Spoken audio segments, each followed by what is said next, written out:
Et bienvenue dans ce cours, la création des MOGRPT à peu près. Je sais plus si c'est exactement ça, j'ai jamais réussi à les dire, mais en gros c'est les objets graphiques essentiels. C'est à peu près des presets, c'est des presets d'animation. Vous avez vu que les presets en gros c'est des effets déjà préconfigurés. Imaginons que vous faites une animation d'un texte sur un carré blanc ou quoi que ce soit, et que vous n'avez pas envie de le refaire à chaque fois. Et même si vous mettiez vos presets dessus, il faut quand même créer le texte, créer le carré blanc, etc. Là, l'animation sera déjà faite et vous pouvez la réutiliser. C'est globalement ce qu'on appelle un template. Les templates, ça peut être pas mal de choses. Ça peut être des vidéos entières où juste vous changez les textes, les images qui apparaissent et tous les effets, toutes les animations s'ajustent. Soit c'est des petites animations de texte ou quoi que ce soit. Je vais vous montrer, c'est plus parlant. Donc, notre petit projet en vertical, en plus, c'est pas beau ça. Hop, ça c'est du précédent cours. Ici, on a graphique et titre en haut, mais en réalité, c'est pas réellement ça qui va nous intéresser, c'est un peu un piège. Faut aller dans fenêtre pour trouver les objets graphiques essentiels ici. Et c'est super important. Tout ce qui est texte et template, vous allez pouvoir le modifier ici. Vous allez même pouvoir les importer, comme vous pouvez le voir, il y en a plein. Waouh! Il y a plein de trucs, plein de couleurs. Voici la fenêtre qui est une des fenêtres aussi le plus important avec les fenêtres d'effet. Ici, on a notre texte. On va le descendre un peu. Imaginons, on le veut en dessous de notre vidéo. Et on va même appliquer un petit effet comme je vous avais expliqué. Tac, comme ça. Voilà. On va baisser un peu l'opacité.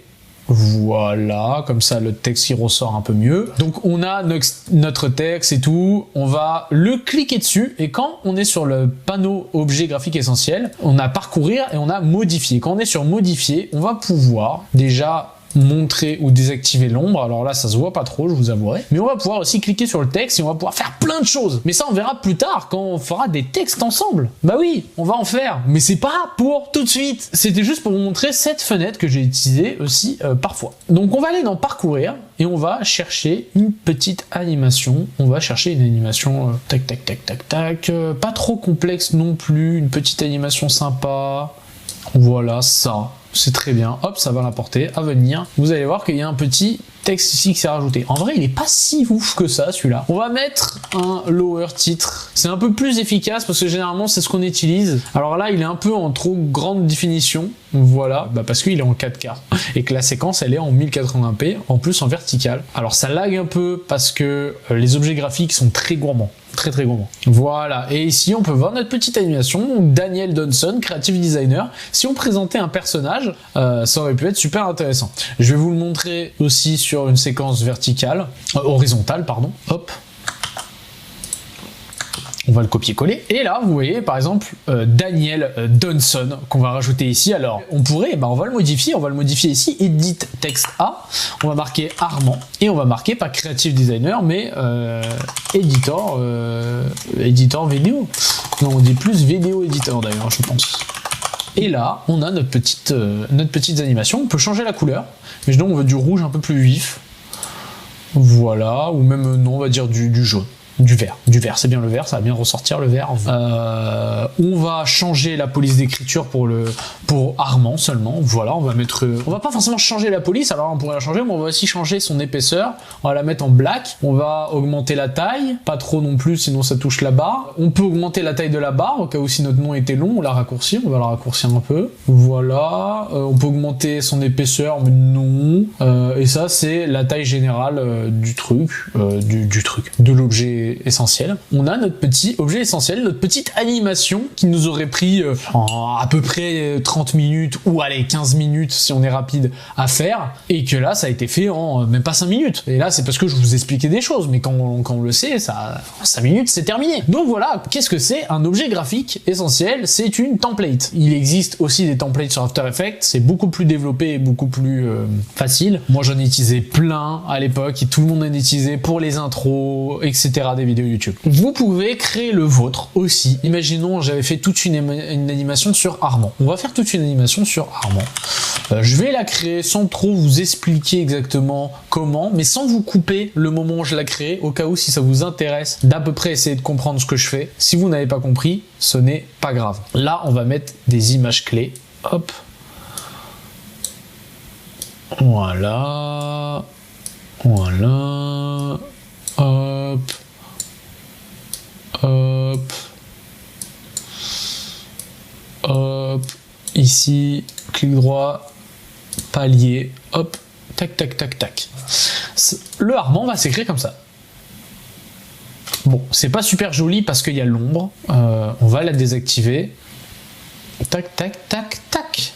C'est parfait. Et donc du coup, on va cliquer sur ce texte et on va exporter comme modèle graphique essentiel. Et on peut changer le nom, etc. Mettre des mots-clés, etc.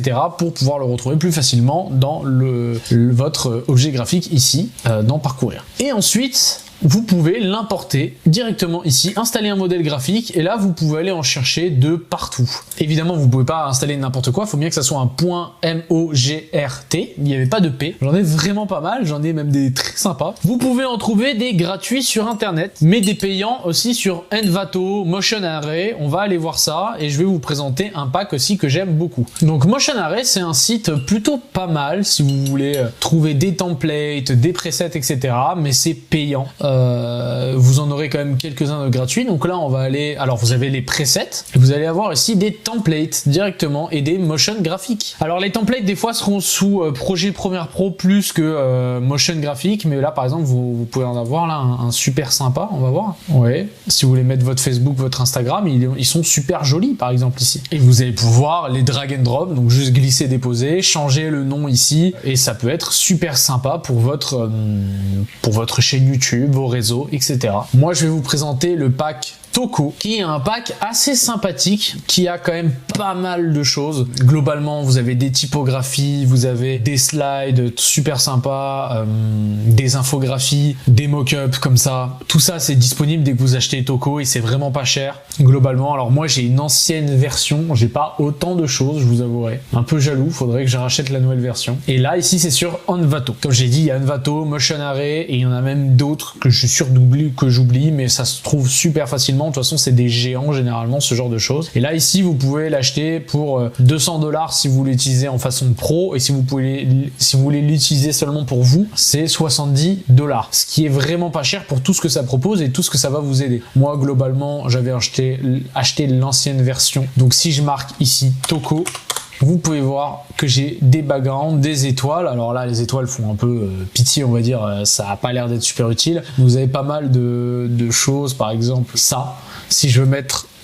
Hop, là il me dit que la police c'est sûrement pas la même. Voilà, si je veux mettre, je sais pas, que le prix m'a coûté, voilà, ça m'a coûté 194 €. Là normalement ça devrait se mettre à jour. Voilà, là ça s'est mis à jour. Hop, on a toute l'animation faite. On peut le placer par exemple sur la bouteille de Coca qui coûterait 194 pardon. Hop, sur la bouteille de Coca et voilà, on a notre petite animation. Voilà, c'est pas génial? Moi je trouve ça génial et ça va vous changer la vie. Donc je vous conseille vachement le pack Toco. C'est à prendre, c'est un investissement. Il y en aura pas mal aussi dans cette formation de choses que je vous dis où ça sera dans un investissement. Mais globalement, c'est vous qui mettez l'argent où vous voulez le mettre. Moi, je vous fais que vous aiguiller. Il en existe des gratuits sur Internet, évidemment beaucoup moins évolués. Vous pouvez créer les vôtres aussi au fil de vos montages. Si vous créez une animation que vous aimez bien, que vous voulez utiliser pour vos intros ou ce genre de choses, vous pouvez l'enregistrer et le réutiliser grâce aux objets graphiques essentiels. Comme vous pouvez le voir sur le 194, la personnalisation, elle est pas tout le temps au niveau, on peut pas tout le temps tout faire. C'est un peu une limite de ces templates là, pas forcément que de Toco, hein, de tous les objets graphiques essentiels, c'est que généralement la personnalisation est limitée. Et c'est là que je vais vous présenter quelque chose qui est un investissement, mais sur du long terme, mais qu'est-ce que ça va vous aider? Alors là,